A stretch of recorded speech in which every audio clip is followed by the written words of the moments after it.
Pure C in an AC circuit शुद्ध धारिता युक्त परिपथ। डायग्राम में एक सर्किट जिसमें एक एसी सोर्स लगा हुआ है।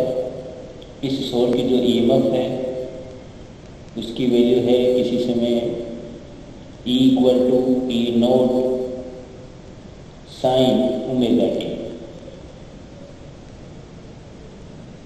यहाँ E नोट जो है वो मैक्सिमम वैल्यू है ईएमएफ की, ओमेगा जो है वो एंगुलर फ्रीक्वेंसी है, और C जो है वो कैपेसिटर की कैपेसिटेंस है।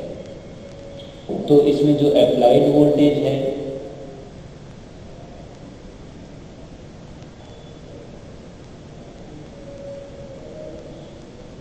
उसकी जो वैल्यू है वो है E equal to E naught sine omega t. इसे E नोट E की power iota omega t imaginary part के रूप में भी लिखा जा सकता है।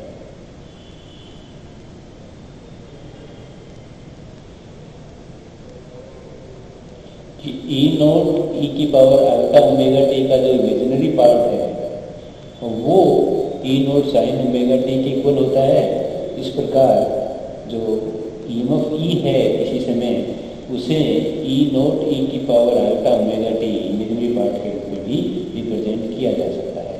इसे इक्वेशन नंबर 1 कह रहे हैं। और यदि किसी समय कैपेसिटर पर चार्ज Q है तो जो कैपेसिटर पर चार्ज की वैल्यू होगी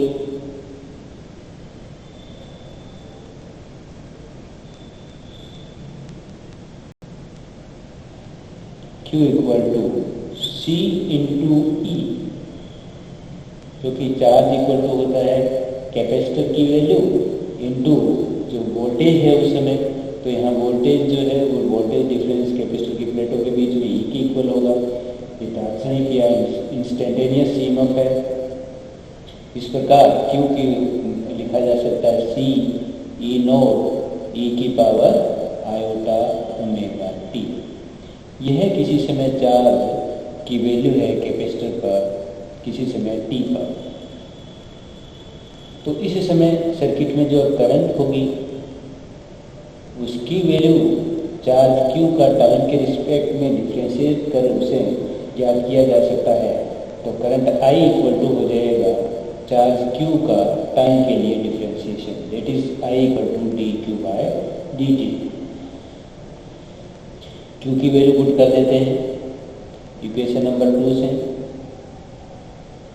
C E नोट E की पावर आयोटा ओमेगा टी, इसको डिफ्रेंशिएट करें तो C E naught iota omega और E की पावर आयोटा ओमेगा टी,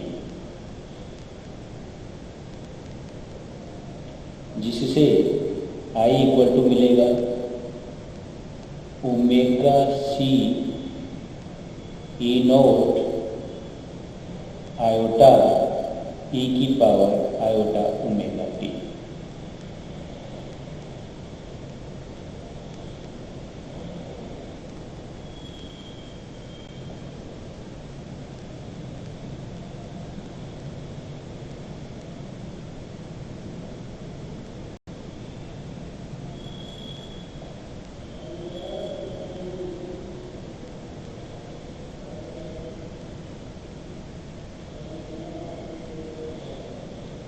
और क्योंकि आयोटा इक्वल टू होता है E की power plus iota pi by 2।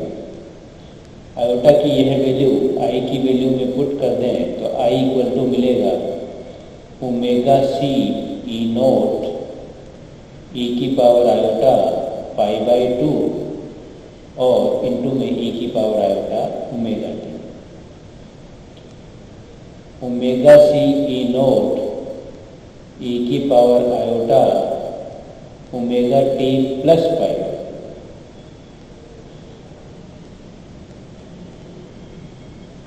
इसे ओमेगा C E नोट को यदि हम I नोट के द्वारा रिप्रेजेंट करें, दैट इज करंट की मैक्सिमम वैल्यू के इक्वल है ये, तो आई इक्वल टू मिलता है ई नोट ई की power iota omega T plus pi by 2। इस आई की इक्वेशन और ई की इक्वेशन को कंपेयर करें तो कंपेयर करने पर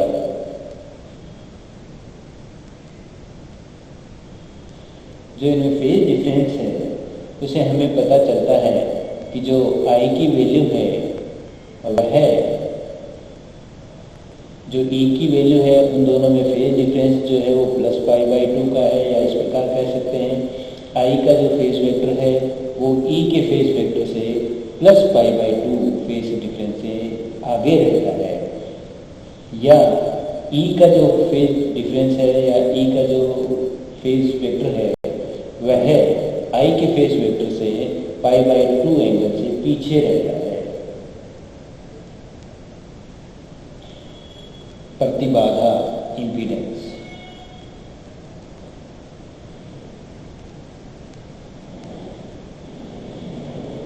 इम्पीडेंस जेड की जो वैल्यू है वो ई ओवर आई के इक्वल होती है।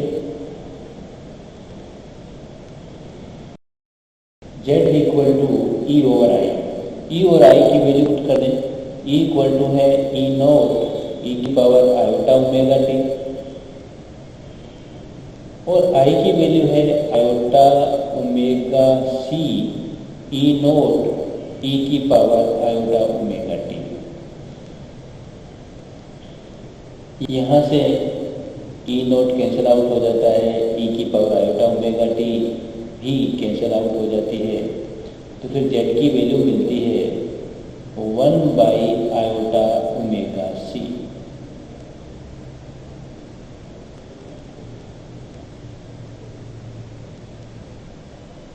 और इसे लिखा जा सकता है माइनस आयोटा ओमेगा सी।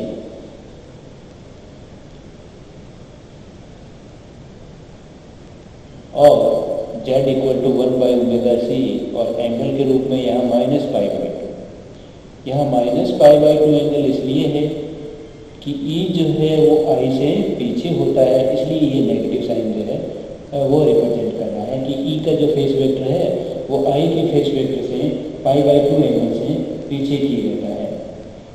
तो रेजिस्टेंस आर जो है उसकी वैल्यू 0 है और एक्स सी की जो अब यहाँ पर वैल्यू है वो 1 बाई आयोटा ओमेगा सी, या इसे minus iota divided by omega C के द्वारा भी रिप्रेजेंट किया जा सकता है।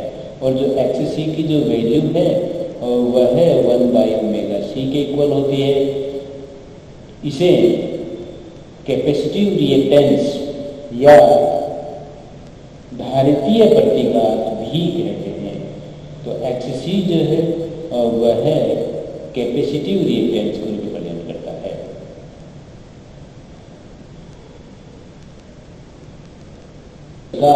एक ऑल्टरनेटिव सर्किट जिसमें प्योर सी लगा हो, कैपेसिटेंस लगा हो या कैपेसिटर लगा हो, तो उसमें उस सर्किट के अंदर जो रिएक्टेंस होती है या प्रतिबाधा है जिसे हम कैपेसिटिव रिएक्टेंस कहते हैं, और उसकी जो वैल्यू है वो 1 बाई ओमेगा सी की इक्वल होती है।